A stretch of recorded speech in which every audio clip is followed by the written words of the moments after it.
कृषि दर्शन के सभी दर्शकों को नमस्कार। आज के कार्यक्रम में आप सभी का स्वागत है।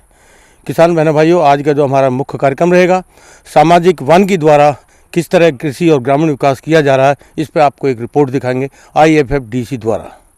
कार्यक्रम की शुरुआत करते हैं। पिछले दिनों कृषि के क्षेत्र में क्या कुछ नए अनुसंधान हुए हैं, क्या कुछ नई जानकारी है, आइए जानकारी लेते हैं खबरें खेती में। सहकारिता द्वारा महिला सशक्तिकरण प्रशिक्षण, औषधीय पौधों की खेती से लाभ, माउंट आबू पीस पार्क औषधीय पौधों का खजाना। नमस्कार, खबरें खेती की में आपका स्वागत है। मैं हूं शिल्पा गुप्ता। अब खबरें विस्तार से। सहकारिता द्वारा ग्राम एवं कृषि विकास से हमारे गांव का बहुत विकास हुआ, जो आजादी के बाद की जीती जागती तस्वीर है। अब सहकारिता द्वारा समूह बनाकर महिला सशक्तिकरण की और प्रगति के पथ पर है। पेश है एक रिपोर्ट। आजकल राजस्थान राज्य के उदयपुर में इंटरनेशनल कोऑपरेटिव अलायंस एशिया एवं पैसिफिक नई दिल्ली एवं Indian farm forestry development cooperative के संयुक्त तत्वाधान में 18 से 22 अप्रैल 2016 तक 5 दिवसीय बिल्डिंग मैनेजमेंट कैपेसिटी और women for cooperative development training और ट्रेनर का शुभारंभ राजस्थान कृषि महाविद्यालय के सभागार में चल रहा है। इस कार्यक्रम में ICA डायरेक्टर श्रीमती सावित्री सिंह ने ICA द्वारा संचालित गतिविधियों की जानकारी के साथ प्रशिक्षण की महत्ता पर प्रकाश डाला।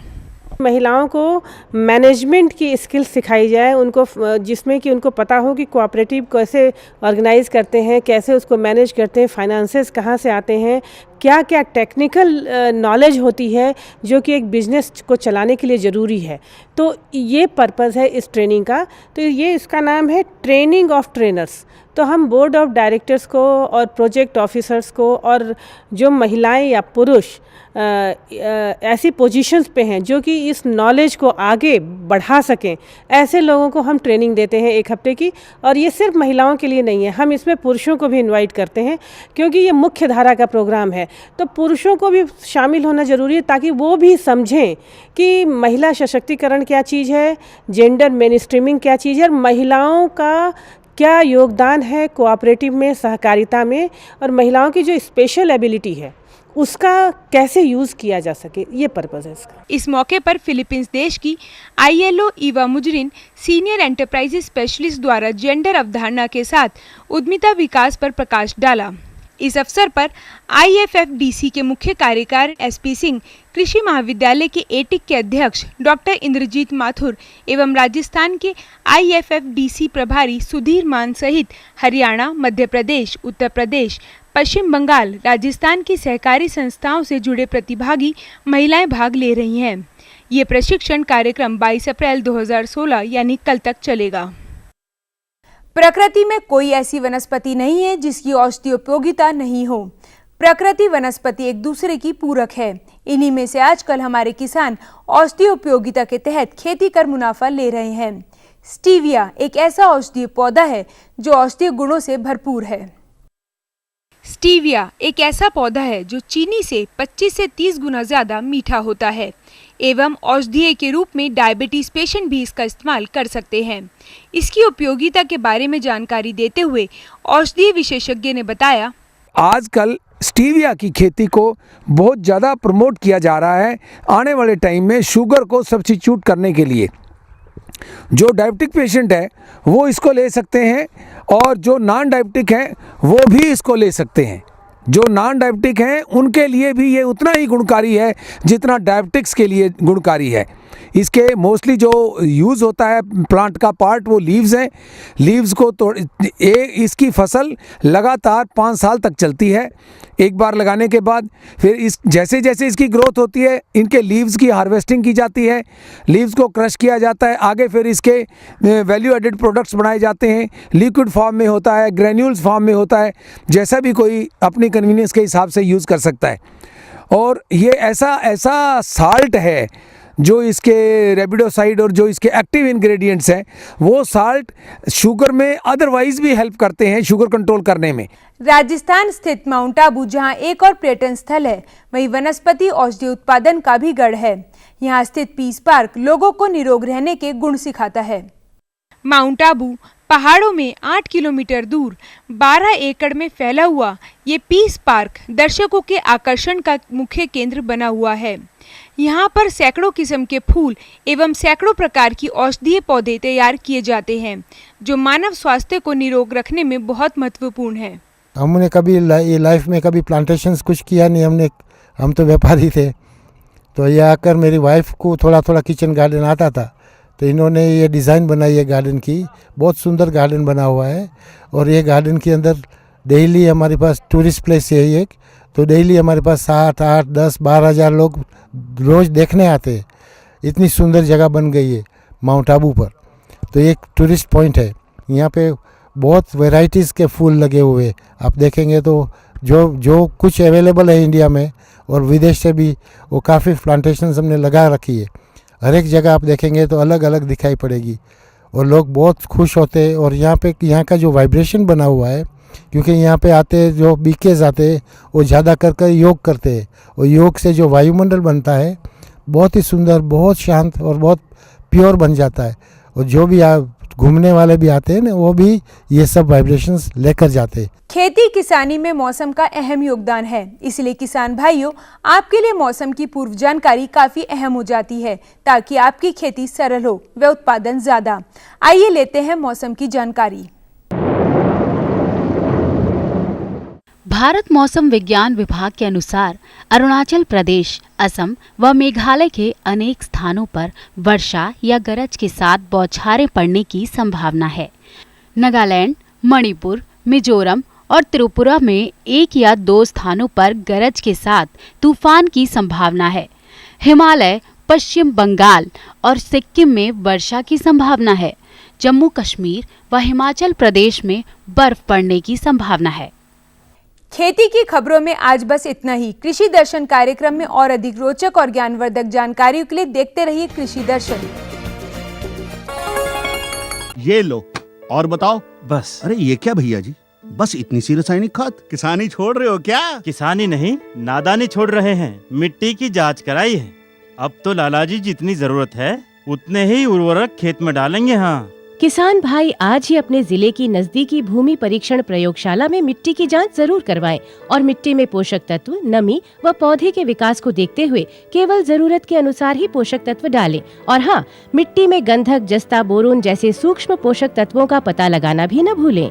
उर्वरक और जैविक खाद के सही उपयोग से भूमि का उपजाऊपन बनाए रखें, उत्पादकता बढ़ाएं, खर्चा घटाएं और बहुमूल्य विदेशी मुद्रा बचाने में भी सहयोग दें। और हाँ, धीमी गति से नाइट्रोजन उपलब्ध कराने वाले उर्वरकों जैसे नीम लेपित यूरिया को प्राथमिकता दें और यूरिया का पत्तों पर छिड़काव करें। अरे वाह, तू तो सचमुच समझदार हो गया रे। अधिक जानकारी के लिए संपर्क करें जिला कृषि अधिकारी या किसान कॉल सेंटर।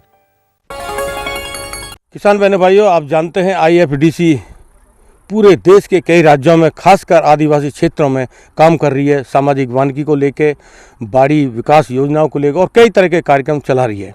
आइए आपको ले चलते हैं राजस्थान के जिले राजसमंद, चित्तौड़गढ़, प्रतापगढ़ और उदयपुर में। यहाँ पर क्या कुछ काम किया जा रहा, आइए जानकारी लेते हैं इस रिपोर्ट में।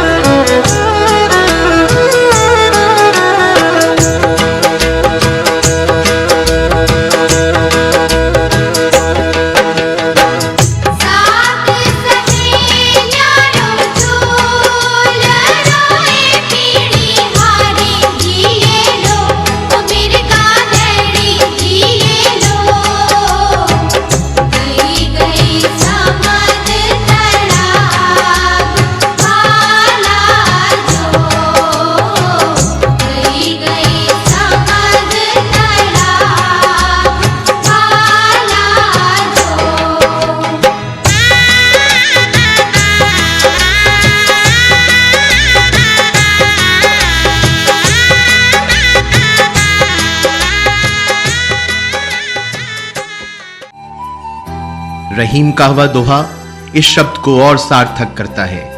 रहीमन पानी राखिए, बिन पानी सब सून, पानी गए न उबरे, मोती मानस चून। जी हाँ, जल ही जीवन है। राजस्थान वैसे तो कम वर्षा क्षेत्र में आता है, मगर बरसात के पानी को संरक्षित कर लिया जाए तो पैदावार में पंजाब हरियाणा से पीछे नहीं रहेगा। रामू काका की बूढ़ी आंखों के सपनों को आज साकार कर दिखाया IFFTC ने और शुरू हुई परिवर्तन की पहल।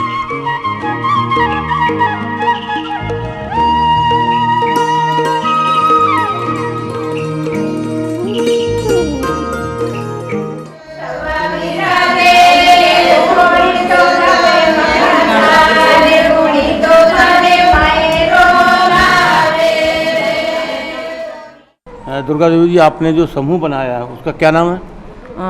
सरस्वती महिला स्वयं सहायता समूह चौकड़ी। अच्छा, तो ये कब बनाया था ये? ये 10/10/2014। अच्छा, और कितने सदस्य हैं आपके इसमें? 10 सदस्य। तो क्या क्या काम करते हैं आप? महिला पहले तो महीना में 2 तारीख को मीटिंग लेते हैं। अच्छा। और फिर 10 सदस्य आते हैं और उनकी बचत जो राशि है 100 के हिसाब से उनकी रजिस्टर में एंट्री करवाते और उनका साइन करवाते हैं।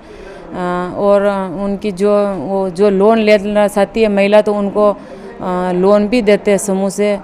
किसी के 5,000 की ज़रूरत है, किसी की 2 की है, तो 1 महीना पहले भी बोल जाती है महिला कि मेरे को 5,000 का लोन चाहिए। तो उनके हिसाब से कितना लोन कितना किसी को देना है कितना किसी को देना है तो उनके हिसाब से उनको देते हैं। यानी कि समूह बनने से फ़ायदा हुआ? हाँ, समूह से ये फ़ायदा है कि हम किसी से गांव से पैसा लाते महिला तो उनका 2% से ब्याज लेते और समूह से तो 1 रुपया ब्याज से भी उनको निपटा देते। और गांव से अगर 5,000 लाते तो उनको वे 5,000 किस्ता में गांव वाले लोग नहीं लेते, तो हमारे समूह में 500 से या 1,000 की किस्त और ब्याज से उनको निपटा देते हैं। यानी कि ये आपके समूह बनने से आपके पास पैसा भी आ गया और लोगों की जो भी ज़रूरत होती हैं उस सब पूरी हो जाती हैं। हाँ। मीरा जी, आपने जो यहाँ पे लोन लिया, कितना लोन लिया आपने? 5,000। 5,000 किस काम के लिए? मामा के लड़के की शादी थी और पैसों की ज़रूरत थी इसलिए।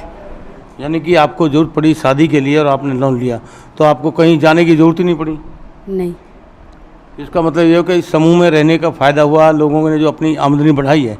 और आप क्या करना चाहती हैं? और तो जो समूह में जो स्वयं सहायता समूह में सिखाते हैं सिलाई, कसीदा निकालना, पापड़ बनाना, ये सीखना चाहते हैं। अगर आप लोग ट्रेनिंग देना चाहते हो तो। यानी कि जोश है कुछ सीखने का, करने का। हाँ। आज की बैठक का जो मुख्य एजेंडा है वो इस प्रकार है कि गत महीने में अपने जो कार्यकारिणी बैठक की गई उसकी कार्रवाई का अनुमोदन करना। चौकड़ी जो सहकारी समिति है, लहरी सिंह जी, आप उसके अध्यक्ष हैं, तो आपकी संस्था क्या क्या काम करती है? समिति साहब, आप देखो वृक्षारोपण, फलदार वानिकी वाला पौधा मतलब लगा ही रहा है और लगा भी रखिए बाणु साइड पर, और आप बचा लांगा देख लांगा उन्होंने, ठीक है सर। और दूसरी बात, बाणु खाद को तो नहीं है बार बीज का ये लाइसेंस भी बना रखी है, और खाद का बीज को नहीं भी मतलब काम धंधो चालू कर रखी है, ठीक है सर। और आप क्या चाहते हैं कि संस्था समिति आपकी आगे बढ़े, किस तरह के काम और होने चाहिए? सब काम तो अब मैं बताऊँ अपने का, जैसे ना ये खाद बीज तो माने दे ही रही है और कम रेट में काश्तकारों का फ़ायदा के लिए तो मतलब चाहिए आप भाई ना काश्तकारों ने लाभ मिले। और अटू मतलब बाणो अणी टाइम भी बाणो खाद बीज दीदो माने तो 21 रुपये की रेट उन बाणो में 21 रुपये में सटे लोग काश्तकारों ने बीज वितरण की दो। अच्छा। तो मैं चाहूँगा कि भाई खाद भी माने समिति या दिलावे तो भाई अणी, क्योंकि दूसरी कोऑपरेटिव में जी रही हो उन्हीं हिसाब तो मानी दे तो माने समिति नहीं लाभ वे और काश्तकार ने रीजनेबल रेट मिले। अब एक और समिति दूसरी सहकारी समितियाँ वाला है तो ये है आप देखो गणन ने तो कई बिल काटे ये थे वही कहीं काश्तकार के कई बिल वगैरह जो भी है मतलब काटा कूटी नहीं करें पैसा 2-5 पैसा ऊपर ज़्यादा ही लेवे हुए तो ये काश्तकार बेचारा मजबूरी का मारिया जही जही ले रहा है। तो अनु माँ चाह जाग माना खाद की हटे व्यवस्था भी जाए तो मतलब बहुत बढ़िया काम वे यानी कि किसानों की काफ़ी समस्या हल हो सकती है। हल हो सके। किसान बहनों, वो इस समय उदयपुर के गादोली क्षेत्र में है और यहाँ किस तरह संस्था सामाजिक वानिकी समिति काम कर रही है, इनसे बात करते हैं। हमारे साथ हैं श्री जगदीश जी। जगदीश जी, आपकी संस्था का पूरा नाम क्या है? गादोली प्राइमरी फार्म फॉरेस्ट्री, जिसकी स्थापना हमने 97 में की और आज हम बहुत गौरवान्वित महसूस कर रहे हैं कि इस संस्था से जुड़ने के बाद आज हमारी चारागाह भूमि सुरक्षित है और वानिकी भी लगी हुई है, और जो कुछ गांव के लिए करना चाह रहे हैं वो आज हम कर पा रहे हैं। क्योंकि अगर हमारे पास में दूसरी पंचायतों की ज़मीन है, चरागाह भूमि सभी लोग नाजायज़ कब्जे कर गए, लेकिन हमारी पंचायत की चरागाह भूमि पर कोई कब्जा नहीं कर पाया। उसका एकमात्र कारण कि IFDC से हमारा जुड़ना और यहाँ वानिकी लगाना, और हमने इस ज़मीन को 30 साल की लीज पे दी, ताकि 30 साल तक तो इस पर कोई ना तो गवर्नमेंट कोई अलॉट कर सकती है, ना कोई कब्जा कर सकता है। और छुड़ाने के लिए IFDC और गांव की समिति बनी हुई है, वो गांव की समिति सक्षम है। गांव के लोग हैं, 247 हमारे मेंबर हैं, और वो मेंबर मीटिंग करते ही जो भी कब्जा करता है उसको हटाते हैं। और ये जो आज आप देख रहे हैं, इस भीषण गर्मी के समय में भी जो हम कर पा रहे हैं, ये सब आम सभी की सहभागिता से है। और हमारे सेल्फ हेल्प ग्रुप भी क्या नाम है, जो सोसाइटी के माध्यम से 14 हमारे सेल्फ हेल्प ग्रुप चल रहे हैं, और वो भी क्या नाम अच्छे काम कर रहे हैं। तो मैं आज की तारीख में बताना चाह रहा हूँ कि गांव का विकास अगर करना है, गांव की ज़मीन को सुरक्षित रखना है, तो ये वानिकी का जो काम इफ़को ने हमारे यहाँ किया, मैं सभी को चाहूँगा कि अपने यहाँ इन कामों को लागू करें, ताकि क्या है सुरक्षित अपनी ज़मीन रख पाएँ। लोकेश जी, जो चंगेड़ी प्राथमिक प्रतिशत वानिकी सहकारी समिति, आप उसके अध्यक्ष हैं, तो ये समिति क्या क्या काम कर रही है? ये समिति मूल रूप से इसका 95 में रजिस्ट्रेशन हुआ है, 95 में। उसके बाद ज़्यादातर काम इन्होंने वृक्षारोपण का किया, और वृक्षारोपण के बाद अभी इस क्षेत्र में 7 महिलाएं समूह हैं, 1 पुरुष समूह है। सारी महिलाएं समूह अगरबत्ती बनाने का काम करती है, और प्लस मीनाकारी का काम जो पुरुष समूह है वो करता है। और बाकी अगरबत्ती बनाना महिलाओं के स्वावलंबन के लिए, ताकि अपने पैरों पे खड़ी हो सके महिलाएं और अपना रोजगार खुद पैदा कर सके। यही मुख्य काम अभी चल रहा है इसका। वृक्षारोपण हमारे पास 140 हेक्टेयर ज़मीन है, जो ग्राम पंचायत की जो चरागाह ज़मीन को हमने अडॉप्ट ले रखा है। हमने समिति के अध्यक्ष से भी बात करी, और जो महिलाएं उनकी सचिव, उनसे भी बातचीत करी। उनकी छोटी मोटी समस्या, लेकिन वो भी आगे बढ़ रही हैं। किस तरह समस्या का निदान किया जा सकता है, ये हम इन सब बातों की जानकारी लेते हैं। हमारे साथ हैं सुधीर मान जी, जो राजस्थान क्षेत्र IFDC के कार्यकारी क्षेत्र को देख रहे हैं। मान साहब, यहाँ लोगों ने बताया, महिलाओं ने बताया मशीन होनी चाहिए, पापड़ बनना चाहिए। सबसे पहले तो उनके बारे में बताओ, क्या करने जा रहे हैं? बिल्कुल बिल्कुल, ये बहुत अच्छी बात है। हमें तो देखिए सबसे ज़्यादा खुशी इस बात की है कि आज हम महिलाओं में ये भावना ही पैदा कर पाए हैं कि उनको दूसरी चीज़ें करनी है। नहीं तो आज तक हमारी महिलाएं जो हैं वो चक्की चूल्हा इससे आगे नहीं सोच पाती थी। तो यहाँ हमने एक समूह बना रखा है, समूह की बैठक नियमित रूप से हो रही है। वो पहले स्तर पे तो वो लोन जो एक दूसरे में दे रही हैं, जिससे उनकी आवश्यकताएं पूरी हो रही हैं। आगामी जो हमारी योजनाएं हैं, 2-3 तरह के काम हम महिलाओं से करवा रहे हैं। एक तो जैसे अगरबत्ती का है, वो आराम से महिलाएं घर बैठी बना सकती हैं। दोना पत्तल वगैरह भी है, जैसा आपने अभी महिलाओं से बात की, उन्होंने भी इसमें रुचि दिखाई थी। कुछ और जो ज़्यादा ऐसे काम है जिसमें तकनीक जो इस्तेमाल होती है, वो भी हम देख रहे हैं कि जैसे अगरबत्ती मेकिंग का सही हो जाता है, तो इनको अगरबत्ती बनाने की मशीन उपलब्ध करवाई जा सकती है, जिससे ये इनकी इनकम जनरेशन हो सकती है। और इसके अलावा हम चाहते हैं कि दूसरी जो गतिविधियां हैं, समिति, सहकारी समिति जैसे खाद बीज का काम कर रही है, तो यदि और आगे बढ़ें तो सहकारी समिति के साथ साथ हम तो चाहेंगे कि महिला स्वयं सहायता समूह खुद ही अपनी तरफ से इस तरह का बिजनेस करे, क्योंकि आजकल सारी महिलाएं पढ़ी लिखी हैं, और जितना ज़्यादा आय अर्जन हो उतना ज़्यादा समूह के गाँव के लिए, उनके लिए ठीक रहेगा। तो समूह के लिए तो हम 2-3 इस तरह की एक्टिविटी प्लान कर रहे हैं। और जहाँ तक अपनी सहकारी समिति का अभी अध्यक्ष साहब ने कहा, अभी ये खाद का इन्होंने लाइसेंस वगैरह बनवा लिया है, तो इफ़को का खाद इनको समय पर उपलब्ध होगा। IFDC का बीज हम ऑलरेडी उपलब्ध करवा रहे हैं, जो ये अपने किसान भाइयों को दे रहे हैं, उचित मूल्य में उपलब्ध करवा रहे हैं।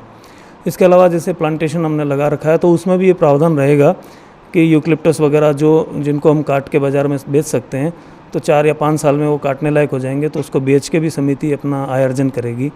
जो हमने यहाँ प्लांटेशन कराया उसकी वायर फेंसिंग करवाई हुई है, तो उसके अंदर काफ़ी घास होती है, तो मैं बात करेंगे हम कि उस घास को भी जो है विक्रय करके समिति में कुछ आय अर्जन हो, ताकि उसको और आगे फर्दर प्लांटेशन में काम में लिया जा सके।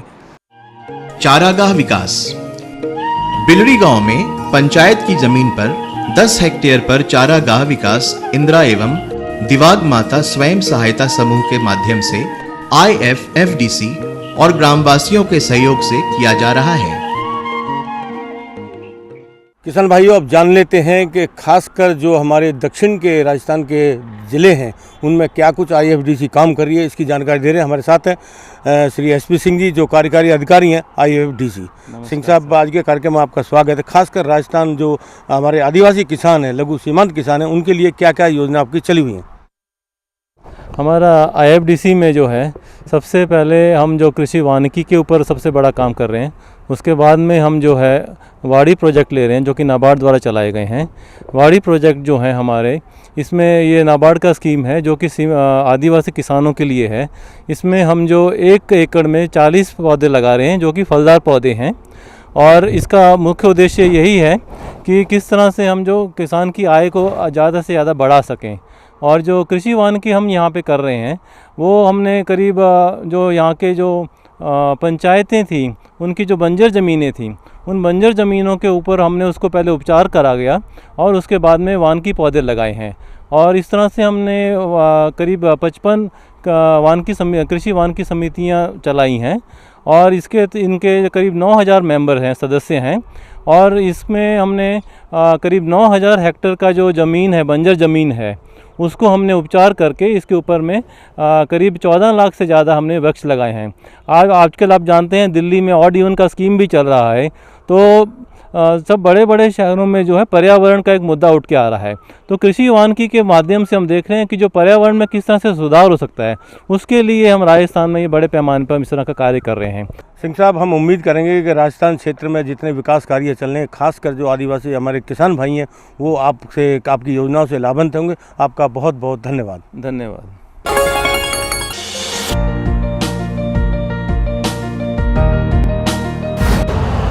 यूरिया का स्वदेशी उत्पादन 70 लाख टन बढ़ाने के लिए 6 उर्वरक संयंत्रों का उद्धार किया जा रहा है। FCIL के गोरखपुर, सिंदरी, तलचर और रामागुंडम संयंत्र, HFCL की बरौनी इकाई और BVFCL की नामरू फोर्थ।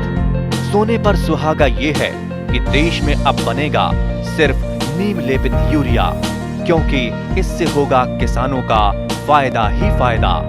अनाज का उत्पादन 10% तक बढ़ेगा।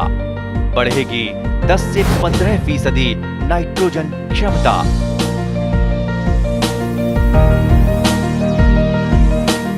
मेरे साथ बोलो ए बी। अरे नादान, बच्चे को ABC सिखा रहा है। अरे काम धंधे की ABC तू कब सीखेगा? ये देख विज्ञापन। तेरे जैसे कृषि विज्ञान सीखे हुए युवाओं के लिए भारत सरकार के कृषि मंत्रालय ने एक योजना बनाई है, ACABC। ACABC? जी हाँ, ACABC यानी एग्री क्लिनिक्स और एग्री बिजनेस सेंटर। इसके तहत कृषि विज्ञान पढ़े युवाओं का चयन होने पर उन्हें मुफ्त ट्रेनिंग दी जाती है और हाँ, अपना कारोबार चलाने के लिए बैंक से लोन भी मिलता है। इसके साथ ही अगर युवा अपने इलाके के किसानों की खुशहाली के लिए उन्हें खेती बाड़ी व अपने कारोबार से जुड़ी लाभदायक जानकारी देते रहेंगे तो उन्हें लोन पर 36 से 44% तक की सब्सिडी भी मिलेगी। तब तो मैं जरूर सीखूंगा काम धंधे की ABC। शाबाश, चलो अपनाएं स्वरोजगार, खेती में हो विकास अपार। आपको हमारा कार्यक्रम कृषि दर्शन कैसा लगा? अपने सुझाव, प्रतिक्रियाएं एवं सवाल हमें इस पते पर भेजें। कृषि दर्शन, कमरा नंबर 10, CPC दूरदर्शन, खेलगांव, नई दिल्ली 110049। जुड़िए हमारे साथ ट्विटर पर twitter.com/कृषिदर्शन-dd, फेसबुक पर facebook.com/कृषिदर्शन-dd और देखिए कृषि दर्शन अब YouTube पर भी youtube.com/user/कृषिदर्शन-dd। भेजें हमें मेल कृषिदर्शन-dd@gmail.com पर। किसान भाइयों, कार्यक्रम समाप्त करने से पहले आपको बता दें, इस समय गर्मी का मौसम चल रहा है और आपके खेत खाली हैं तो उसमें जुताई करना ना भूलें। उससे आपकी ज़मीन की उर्वरा शक्ति बढ़ेगी। और इसके साथ साथ जो गर्मी का मौसम में अपने पशुओं का भी उसी तरह देखभाल करें जिस तरह आप अब खुद गर्मी से बचते हैं। उन्हें ठंडा पानी पिलाएं, ठंडे पानी से नहलाएं और छाया में उनको रखें। और हमारा जो कल का कार्यक्रम होगा, आपकी चिट्ठी मिली, आपका ईमेल, इसे देखना ना भूलें। इसी के साथ आपसे चाहते हैं विदा। फिर मिलेंगे ढेर सारी जानकारी के साथ। सब भाई बहनों को नमस्कार।